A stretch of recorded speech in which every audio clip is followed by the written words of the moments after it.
Consola recording. Okay. What if a love story could reshape a royal family legacy?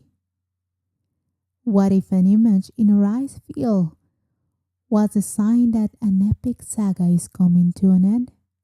This week, Japan gave us stories that are both intimate and cultural, adorable and bittersweet, modern and deeply human. We'll talk about the birth of a baby outside of imperial tradition, an airport turning into a Hello Kitty magic land, a final farewell of a baseball legend, and a new game console that's exciting but still in debate. And one number that speaks louder: Japan is having fewer and fewer babies. Remember, I am not a reporter or journalist. I'm just someone who is curious, and every week I gather the most fascinating stories happening in Japan. I come sit down here and share with you. This is Japanese News with Mary Carmen, and today I bring you 6 real stories from modern Japan. Stories you might not have heard, but won't forget. ニュースをお伝えします。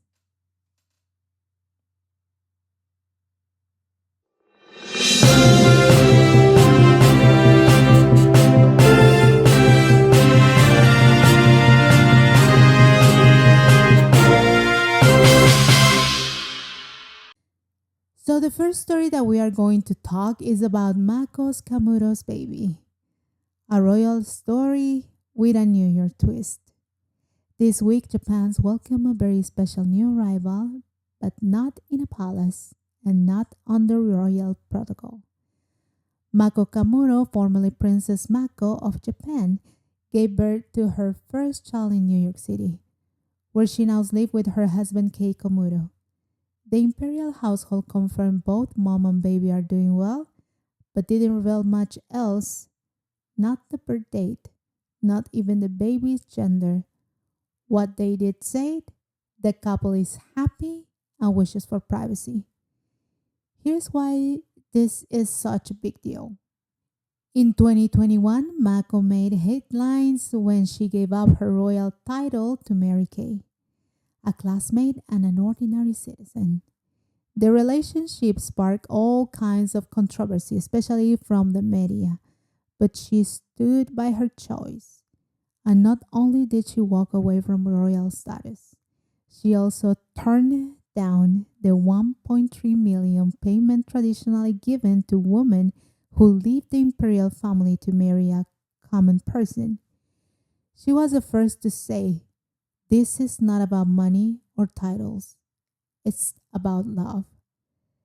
Now they live in Manhattan. He's a lawyer. She's involved in arts and culture projects. They live in quiet life.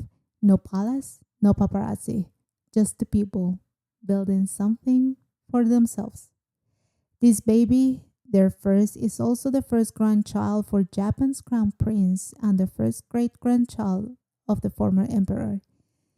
Sometimes the most powerful fairy tales don't end in castles. They begin in a little New York apartment with a baby in your arms and a life you choose for yourself. So I know this next news is going to be excited for many people who loves animes, and it's about the Demon Slayer's final chapter is coming, and yes, there is a rice field involved. Let's talk anime, because one of Japan's biggest cultural hits is about to return to theaters in a very big way this summer. Demon Slayer Infinity Castle, the next movie in franchise, is premiering July 18 in Japan. And for fans outside the country, they'll be available catch in the United States and Canada starting September. It will be in theaters with option for both Japanese audio with English subtitles and totally in English too. In a rural town called Gyora, they actually plant a giant rice field to form of the portrait of Tanjiro, the main character. You can only fully see it from the sky. It's beautiful, it's creative, and it's the perfect way to promote a story rooted in tradition and heroism. In this final arc, Tanjiro and the Demon Slayer's corps head into Infinity Castle, a surreal battleground created by the villain Musen. Expect intensified emotional sense and animation that goes way beyond anything we've seen so far. So, are you planning to watch it on the theater this fall? Let me know, and if you see the rise feel on your feed, trust me, it's real and it's awesome. And the next news is about Hello Kitty Airport. In the south of Japan, on the island of Kyushu, there is now an airport fully themed around Hello Kitty. Yes. The Oita Airport is officially known as Oita Hello Kitty Airport until October 2025. To celebrate Japan's World Expo, every corner of the terminal is decked out in pink bows, hearts, and Hello Kitty branding. There are murals, voice announcements by Hello Kitty herself, and even airport souvenirs that you can't get anywhere else. Basically, if you love Sanrio, this place is just amazing. But even if you don't, it's a reminder of how seriously Japan takes both tourism and kawaii culture. If you ever dream of boarding a plane from a pink terminal filled with joy, this is your chance. Let's go to Hello Kitty Airport. Here's a story that's making headlines and asking big questions about the future. To give you the context, Japan population is aging fast. A younger generation are having fewer children or not children at all. Why? Because of the high cost of living, long work hours, not enough childcare, and pressure, especially on women.